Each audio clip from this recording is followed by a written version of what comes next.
The Clyde Valley Wader Initiative has been running since about 2008, and in that time RSPB have been working alongside SAC Consultant and other agents and around 50 farm businesses across the uplands of kind of East Ayrshire, South Lanarkshire. For most of that time we've been working together on agri-environment schemes, essentially trying to ensure that the agri-environment spend is directed towards the farms that have got the wading birds on them. So the sort of things that the farmers are doing they're doing reduced grazing in certain pastures, delayed cut of their hay and silage fields. They're sometimes sticking in small shallow pools, wader scrapes as they're called, and they're also cutting some of their rushier vegetation to kind of create more nesting and feeding opportunities for the birds. And as the project's gone on, we've started to go into a bit more detail in terms of what we think the benefits are from the agri-environment management. So obviously we're spending a lot of money and effort and we want to make sure that it's delivering the goods.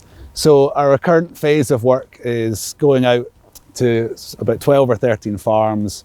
We're monitoring the birds, and that basically means we kind of wander around the farms, follow them, and then we try and hone in where they nest. And then when we think we know where they nest, we walk out into the fields under license, and we put little things that record the temperature on the nest underneath the eggs, and we sometimes put up little trail cameras so we can see what predators might take the nests as well. So we're just trying to make sure that the nests that are in the agri-environment fields are doing better than the nests that are not in the agri-environment fields, and in the future that should help us with the targeting of these options to ensure that there's enough nests in the agri-environment fields and that the population's increasing. The monitoring of the birds on the farms is absolutely key. We can't kind of blindly just assume that these schemes are providing all the benefits. They're notoriously quite difficult birds to manage for, so we want to make sure we're kind of covering all the bases and that we're definitely delivering increased hatching success of the eggs, but also chick survival as well.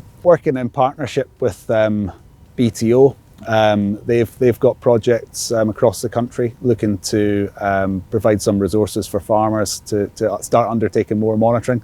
So I think in the past it's mostly been NGOs and volunteers such as ourselves doing that work, but it would be really good if farmers did get more involved. And I think over the last few years there's been a bit of a sea change and more farmers are looking to get involved in some of the species monitoring. From a monitoring point of view, it can just be a pair of binoculars and seeing what birds are on your farm and what habitats are on your farm. At the same time, organisations such as RSPB, we've quite often got bits of equipment as well. So at the moment, for instance, we've got trail cameras and temperature loggers to measure the temperatures of nests that are provided to us through the Biodiversity Challenge Fund. So if any farmers are out there and want to get involved in monitoring, there's kind of good resources that are available, projects across the country with various different organisations, ourselves, BTO, Nature Scot. Maybe get in touch with those organisations and they'll put you in contact with someone. It probably is quite useful to start thinking about monitoring. With an uncertain future from a policy perspective, knowing more about what's on your land can only be of benefit.